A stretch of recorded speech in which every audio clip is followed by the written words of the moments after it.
और जहाँ तक कल आप सबको बताया गया था उसके आगे से आज बताया जाएगा। आप लोग ध्यान से समझिए। एक बार फिर हम आपको बता दें कि कल आप सबको हम संधि के बारे में बता रहे थे। संधि के बारे में यण संधि बताई जा रही थी, जिसमें से आपको 3 नियम बता दिए थे और चौथा नियम आज आप सबको समझना है। उसके बाद फिर जब चारों नियम समाप्त हो जाएंगे तो हम आपको होमवर्क देंगे। आप उस होमवर्क को घर से करके ज़रूर भेजिए। और एक चीज़ और बता दें कि हिंदी का जो भी आपका सिलेबस है वो आप सबके पास व्हाट्सएप कर दिया गया है। आप लोग उसके अनुसार अपनी तैयारी घर पे करते रहें। तो आज यण संधि का जो चौथा नियम है उस नियम को समझें। चौथे नियम में क्या क्या क्या होता है उसको आप समझ लें कि छोटा आ या बड़ा के बाद छोटी ली या बड़ी री आए तो दोनों के स्थान पे ला हो जाता है। कैसे होता है आप लोग को उसका हम उदाहरण दे करके समझा रहे हैं। देखिए, सबसे पहले नियम क्या था?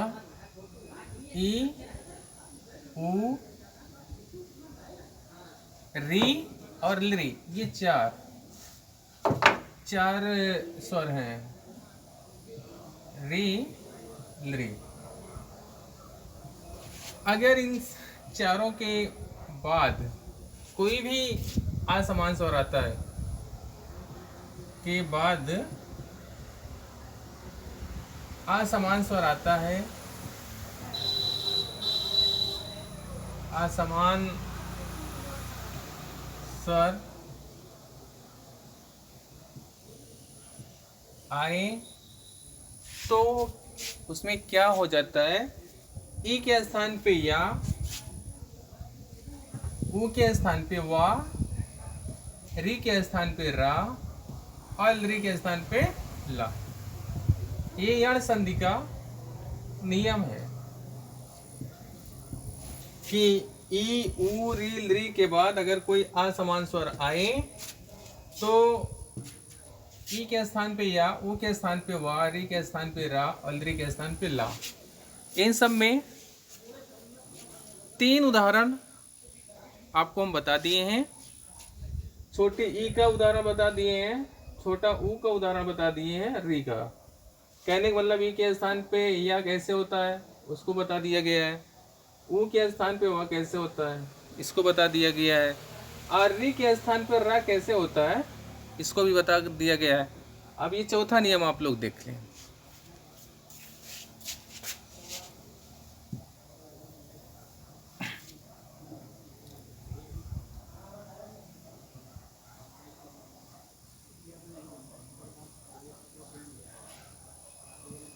शब्द है लाकृति।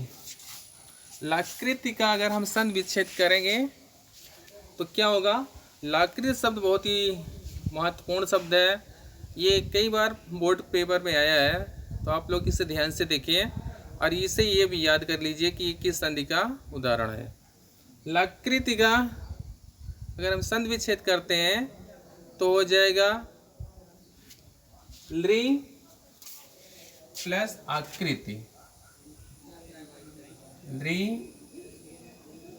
प्लस आकृति। ये हमारा हो गया संधि विच्छेद। लाकृति का संधि विच्छेद क्या होगा? ली प्लस आकृति। तो ये हो गया हमारा इसका संधि विच्छेद। अब इसे हम समझेंगे कैसे, वो चीज आप लोग देख लें।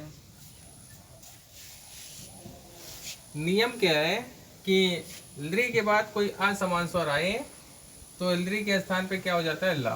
तो यहाँ पे देखिए ली है और यहाँ पर आ है, ली और उसके बाद ली का असमान स्वर आ रहा है। अगर ली के बाद कोई असमान स्वर आए तो ली के स्थान पे क्या हो जाता है? ला। तो अब यहाँ पे ली है, यहाँ पे इसका असमान स्वर है यानी कि बड़ा आ। अब क्या हो जाएगा? ली ला में बदल जाएगी। ला, ली के स्थान पे कहाँ से ला हो गया ये आप लोग एक बार फिर समझ लें।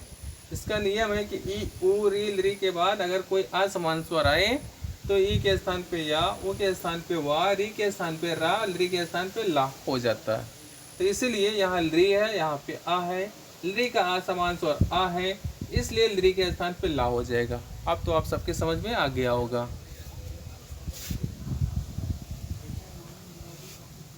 अब आकृत में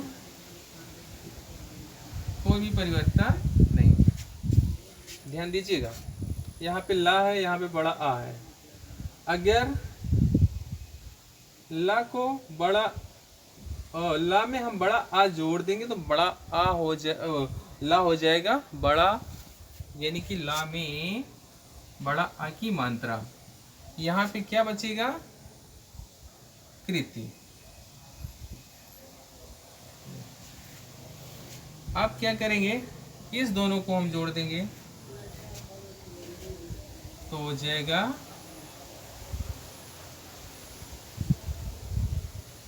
लकृति। जैसे ये पहले था ना, उसी तरह हो गया। कोई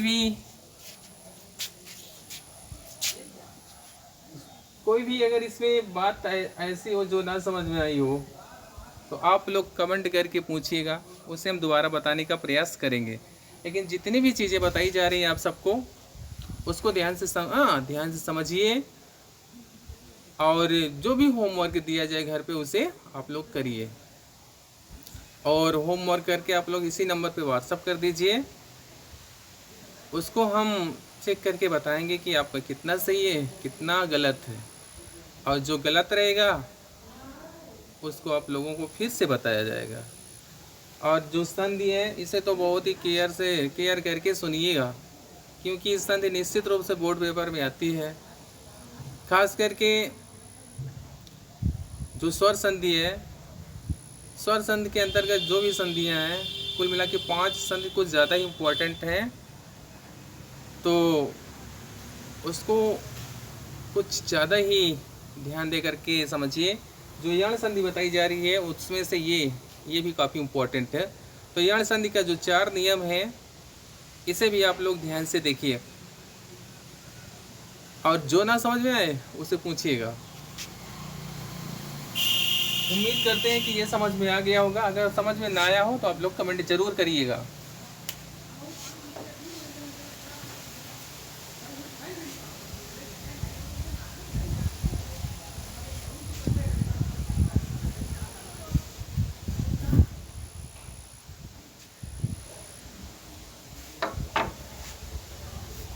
अब हम आप सबको कुछ होमवर्क दे रहे हैं, इसे आप लोग घर पे करिएगा, और जो आए उसे भी करिए, जो ना आए उसे भी करिए, और करके इसी नंबर पे व्हाट्सअप कर दीजिएगा, और उसे हम चेक करेंगे और आप सब लोगों का कितना सही है और कितना गलत है ये भी बताया जाएगा।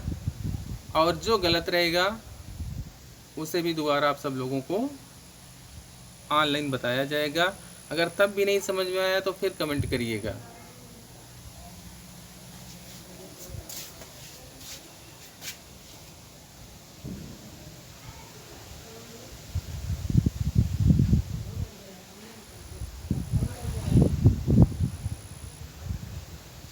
ये प्रत्येक शब्द है, इसका आप सबको संधि विच्छेद करके संधि का नाम भी लिखना है।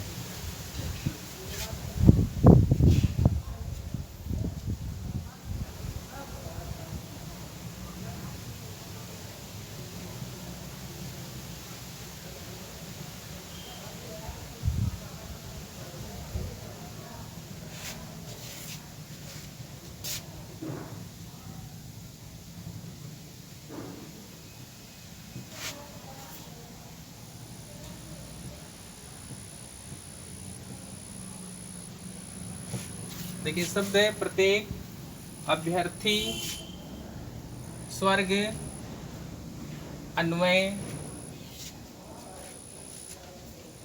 अत्यधिक,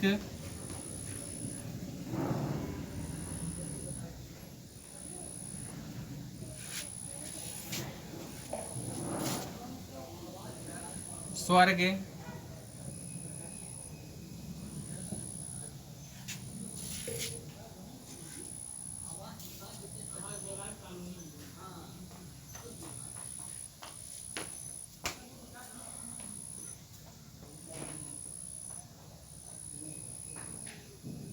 प्रत्येक अभ्यर्थी स्वर्ग अन्वय अत्यधिक स्वर्ग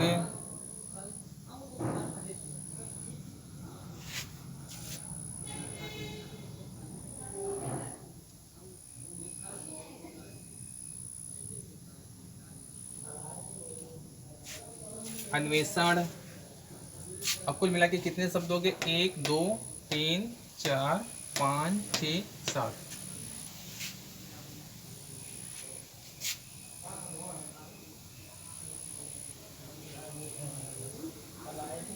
स्वच्छ 7 1 8 हो गया।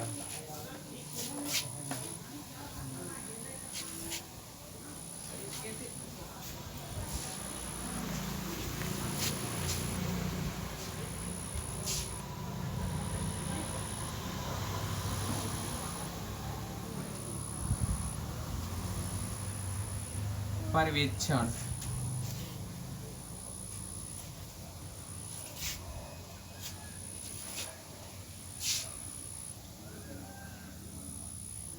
तो ये शब्द है, इसे आप सबको होमवर्क करना है और होमवर्क करके व्हाट्सअप कर दीजिए। और उसमें से जितना आपका सही रहेगा, जितना गलत रहेगा, नेक्स्ट वीडियो में बताया जाएगा। और जो गलत रहेगा उसे आपको किस तरह से सही रहेगा उसे नेक्स्ट वीडियो में आप सबको बता करके व्हाट्सअप किया जाएगा। धन्यवाद।